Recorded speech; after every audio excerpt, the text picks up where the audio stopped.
Professor Silvio is professor of medicine at the Yale School of Medicine in the United States, where he serves as the clinical chief of the section of endocrinology and medical director of the Yale Diabetes Center. He is well known as an author and lecturer in diabetes management for more than 2 decades. He served as the co-chair of the ADA ESD position statement on the management of hyperglycemia in type 2 diabetes and has held leadership roles in several large clinical trials related to diabetes medication and their cardiovascular impact. Professor Silvio will talk about comprehensive diabetes management from gluco-centric to holistic-centric approach. Professor. Thank you very much. It's good to be with you this afternoon. As mentioned, I'm going to be addressing this transformation in diabetes care, which has happened over just the past several years, as we're focusing less on simply managing glucose, but more so on taking into account the comorbidities of patients, particularly as related to cardiac disease and kidney disease. So these are my disclosures. And the way I've structured my comments is to first give you a bit of a background specifically on the interrelationship between diabetes, cardiac disease, and kidney disease.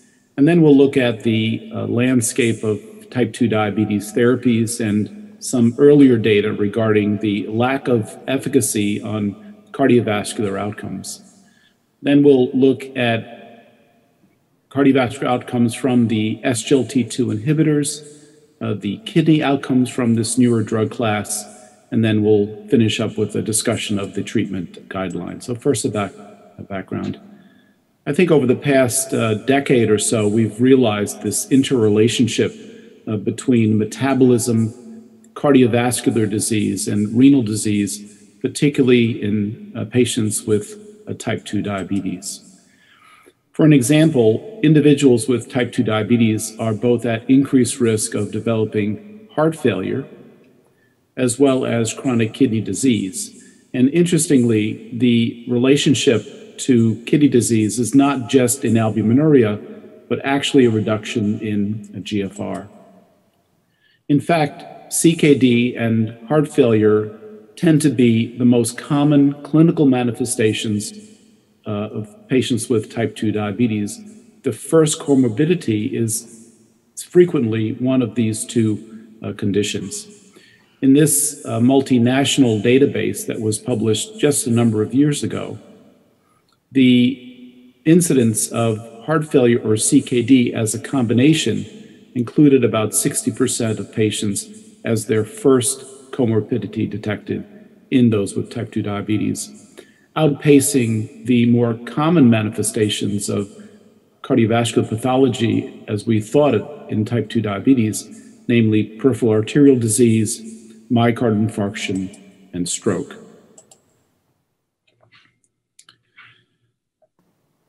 Once heart failure or chronic kidney disease are present, the survival of our patients decreases significantly. On the left, these are data from the UK Clinical Practice Research Database. This is involving not necessarily patients with diabetes, but one can see that once heart failure develops, the mortality is much increased. In addition, once CKD is present, this here is data in diabetes patients alone. Patients with significant decreases in their GFR also tend to have greater mortality. Now, focusing in on heart failure in patients with diabetes, once heart failure is diagnosed in a type 2 diabetes population, these data are now from the United States, the mortality is quite increased. In fact, more than 80% of patients succumb to this combination over the course of 5 years. In addition, there is this interplay between heart failure and the kidney, and it's a bidirectional relationship. Heart failure is associated with more rapid decline in GFR, as seen on the left-hand side of the slide. And interestingly, once heart failure is established, there is a greater incidence of CKD as well as CKD and mortality. Also, declining GFR and worsening albuminuria increase the risk of developing heart failure. So once CKD is established, the worsening of renal function and the greater the albuminuria appears to accentuate the diagnosis of heart failure. So with these relationships, one would assume that controlling blood glucose, which is, after all, the major metabolic manifestation of patients with type 2 diabetes, would go a long way to preventing the major cardiac complication as seen on the previous slides, which is heart failure. And actually that's not the case. So this is now pooled data from the UKPDS, ACCORD, ADVANCE, and VADT. These are the largest cardiovascular outcome trials that have been published in patients with type 2 diabetes. Now, clearly, UKPDS included a healthier population of patients that were recently diagnosed, whereas ACCORD, ADVANCE, and VADT had a more advanced population of patients, many with established cardiovascular disease or at least multiple cardiovascular risk factors.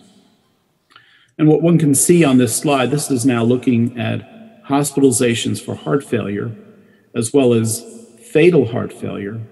The overall point estimate for more intensive versus less intensive glycemic therapy is 1.00. So one can't get more neutral than that. Suffice to say that glucose control alone does very little, if anything, to mitigate the risk of heart failure.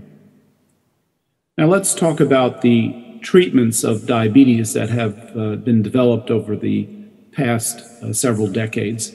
But before we do so, I wanted to review the pathophysiology of type 2 diabetes as we currently understand it, because understanding the pathophysiology makes it much easier to understand how drugs work and where they play a role in the complicated pharmacopoeia of type 2 diabetes. Obviously, in type 1 diabetes, the major organ abnormality is decreasing insulin secretion from beta cell destruction. In patients with type 2 diabetes, however, the pathogenesis is much more complex. The disease most likely starts in peripheral tissues, specifically skeletal muscle, which demonstrates decreasing glucose uptake, or what's known as insulin resistance.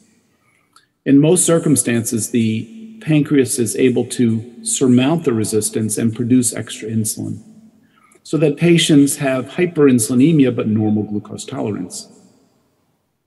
But those patients that develop diabetes after insulin resistance obviously have some deficiency of insulin secretory capacity and not able to produce enough insulin to allow glucose into cells. And that is obviously a recipe for hyperglycemia. The liver is also involved. It's a glucose-producing organ. Hepatic glucose production is increased in patients with diabetes, specifically because the liver is also insulin resistant. The GI tract is involved as well, not only because it is a conduit for calories into the plasma, but also because of these interesting incretin hormones. These are neuroendocrine peptides that are released by the gut in response to meals that increase insulin secretion while also suppressing glucagon secretion. And that mix, high insulin and low glucagon in the portal vein, suppresses hepatic glucose production. And finally, the kidney is also involved. It's, as you know, a glucose excretory organ. Once the plasma glucose concentration reaches 180 milligrams per deciliter or higher, or 10 millimoles, the kidney begins to excrete glucose.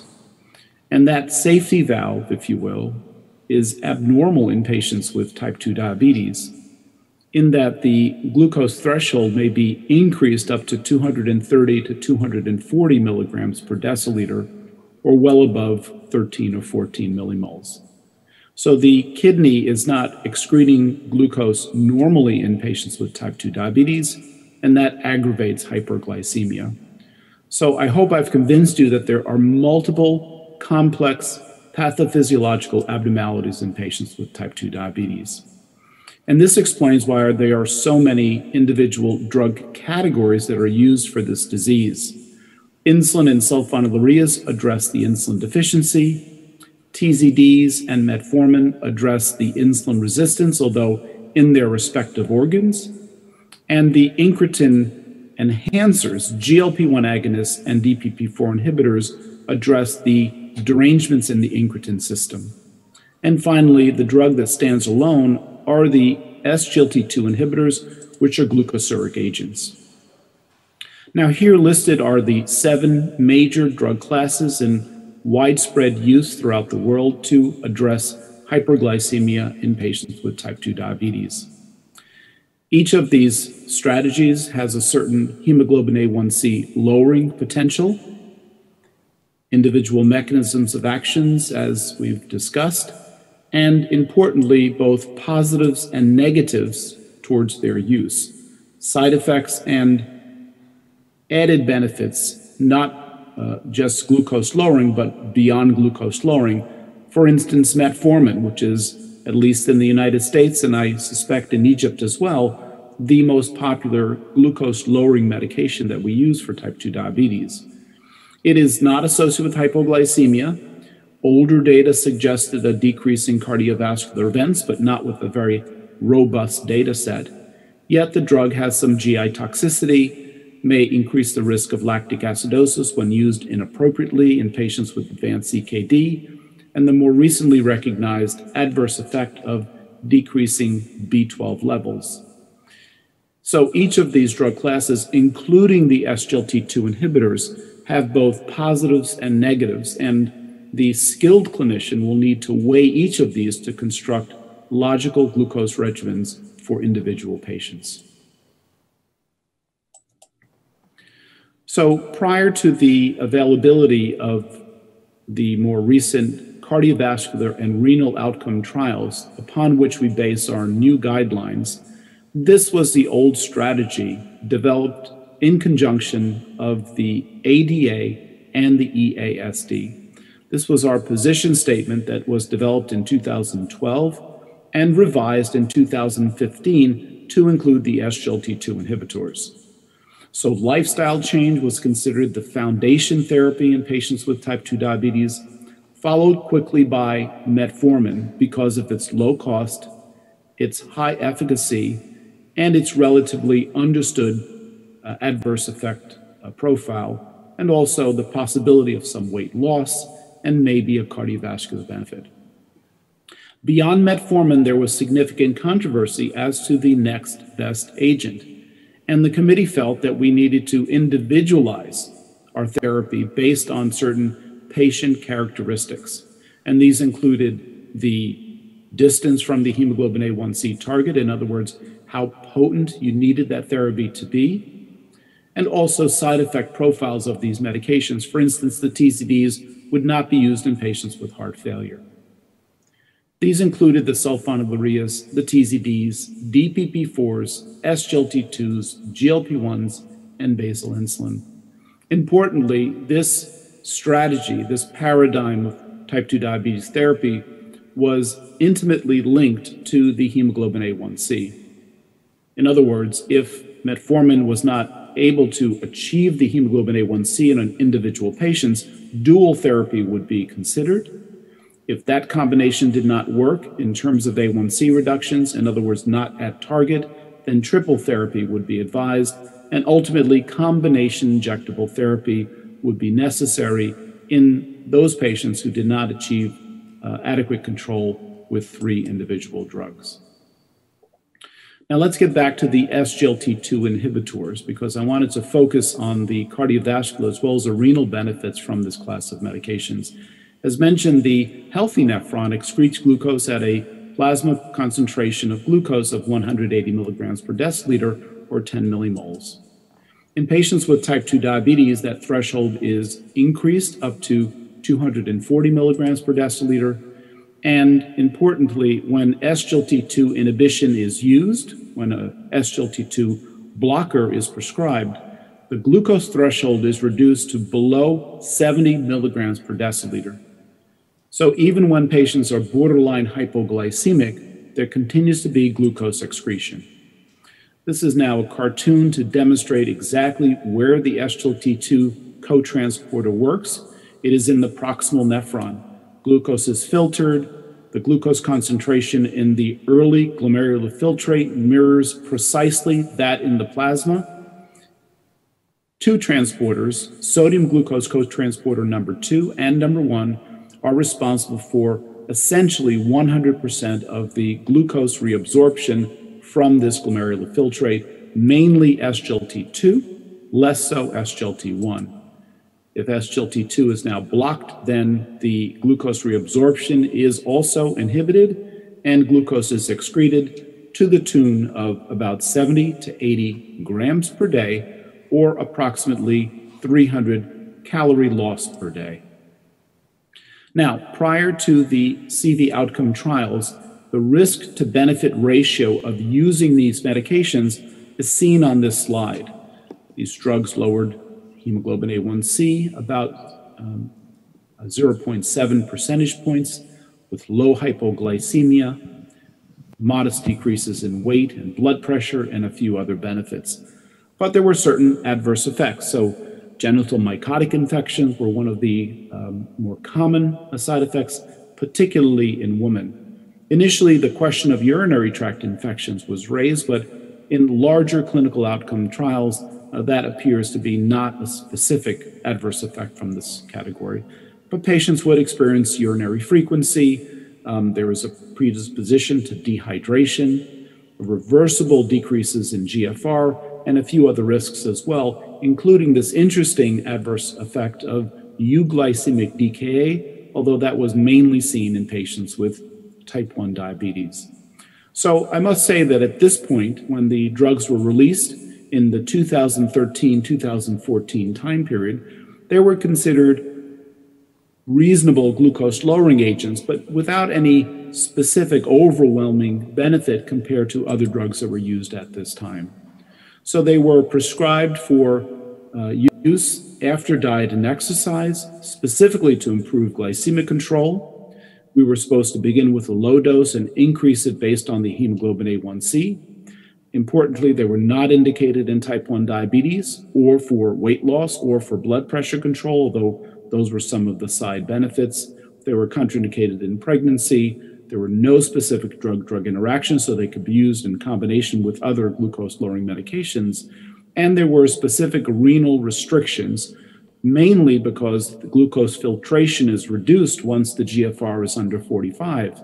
And the glucose-lowering capacity of an SGLT2 inhibitor is significantly diminished once the GFR has reached that range. Well, the world changed in 2015 when we presented the first clinical trial to demonstrate a surprising cardiovascular benefit from SGLT2 inhibitors. And this was the main result that excited the diabetes community, which was from the EMPA-REG outcome trial using the SGLT2 inhibitor empagliflozin. This is the component of the primary outcome, which was 3-point MACE, which was significantly reduced. But the major component that drove that risk reduction in MACE was probably the most important component, which is cardiovascular death. And this was reduced by 38%. You'll note that there is this early divergence of the Kaplan-Meier event curves.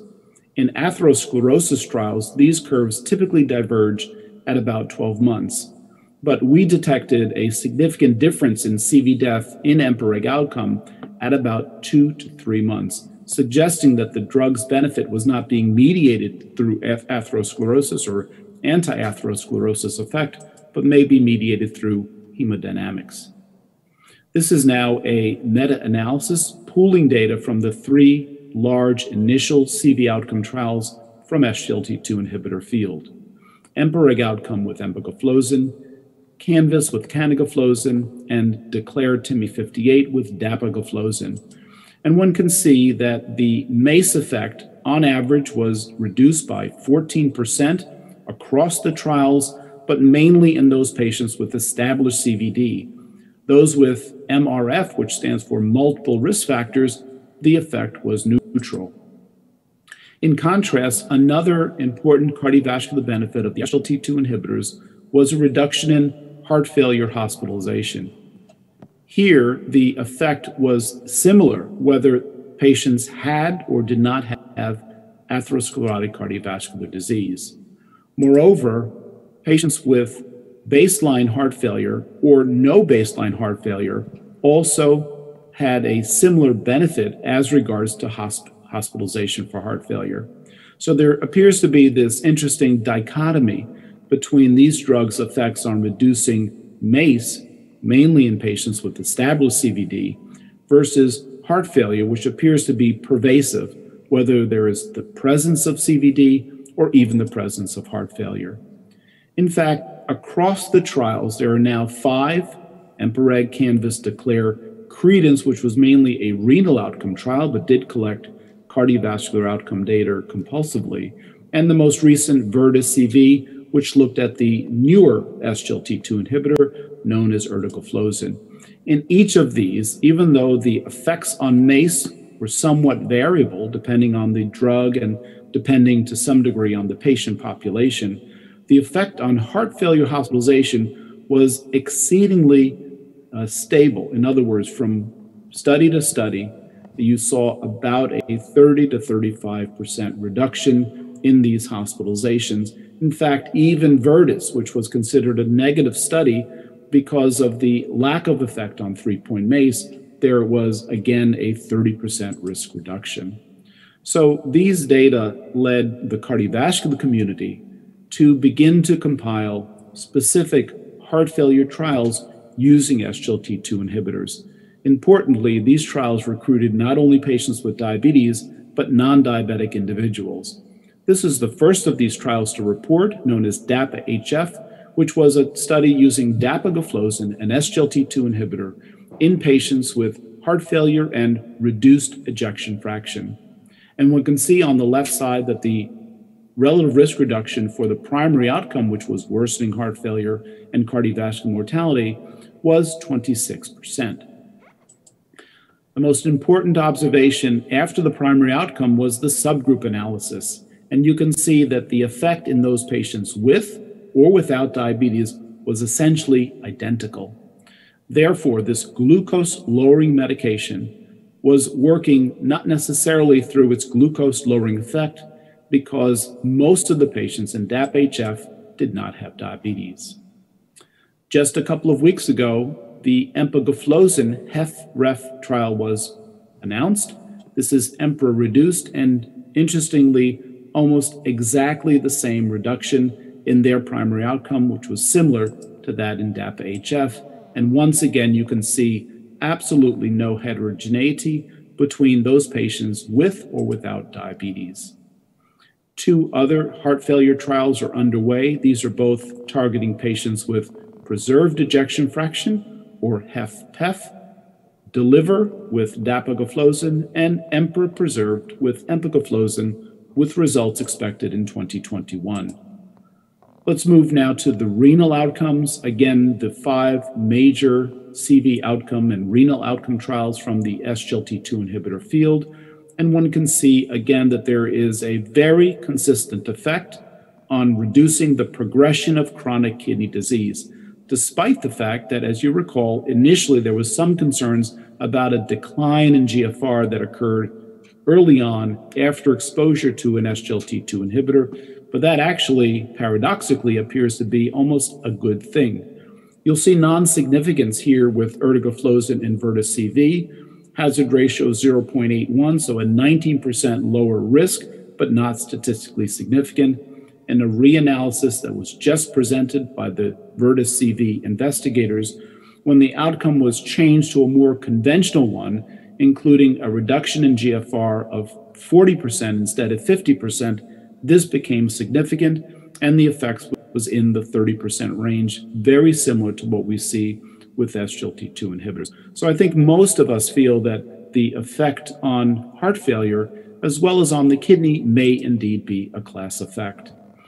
This is now getting back to the EMPA-REG outcome trial, and I just wanted to show you this initial reduction in GFR, stabilization thereafter, whereas with the placebo group, there is this slow, inexorable decline in renal function, such that by the end of the study, there was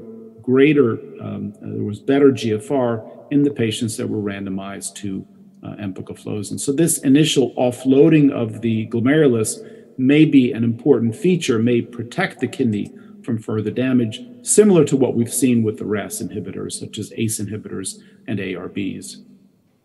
This is now the primary and one of the secondary outcomes from Credence. This is the first of the dedicated renal trials using the SGLT2 inhibitors. The primary outcome included cardiovascular mortality and the progression of CKD, meaning a doubling of serum creatinine, the need for renal replacement therapy, and renal death. And that was reduced, as you can see, by 30%. For a renal-specific composite, which excluded cardiovascular mortality, the effect was somewhat stronger with a 34% risk reduction. And this now is a meta-analysis of all the renal outcomes from the major SGLT2 inhibitor trials. Now we're referring to very hard renal outcomes, the need for dialysis, transplantation, or renal death. The numbers are relatively small, but the data are significant with a 33% reduction. Nephrologists, in addition to cardiologists, are becoming very excited about this drug class.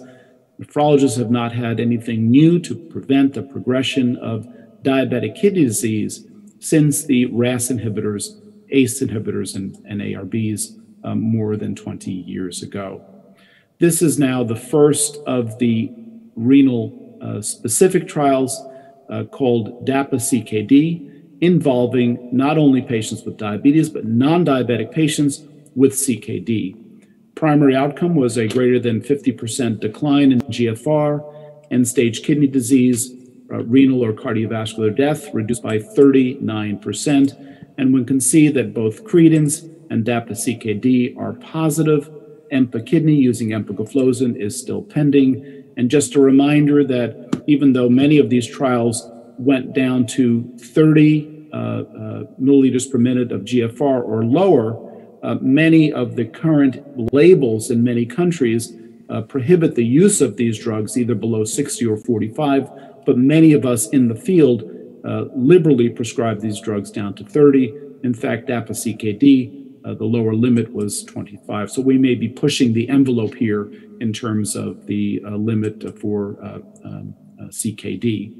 This is an important observation because one can see that in all the cardiovascular outcomes, those patients who have lower GFR actually have point estimates either equivalent or even better than those patients without CKD. And quickly to summarize the impact of these studies on guidelines, these are the old ADA-EASD guidelines, which were not focused at all on the effect of these medications on the cardiovascular system. And now the latest 2019 ADA-EASD consensus report. After metformin, the question that we ask as clinicians is whether patients have ASCVD, heart failure, or CKD. If ASCVD is present, then either a GLP-1 or an SGLT2 inhibitor should be prescribed. We didn't talk about the GLP-1 receptor agonists extensively, but there are significant CV outcome trials suggesting a reduction in MACE with those drugs, although not with heart failure and not specifically with CKD. If those comorbidities are present, then the SGLT2 inhibitor would be the preferred agent. Importantly, in 2019, the nuance of the guidelines was changed in that we are now supposed to consider these medications irregardless of baseline A1C or A1C target, meaning that if a patient is already well controlled on metformin but has ASCVD, heart failure, or CKD, we are still supposed to consider adding these medications. We are getting well away from the glucocentricity of earlier days. And with that, I will conclude my comments. I thank you very, very much for your attention, and I'd be happy to take any questions or comments from the audience. Thank you very much. Thank you, Professor Silvio, for your elegant presentation.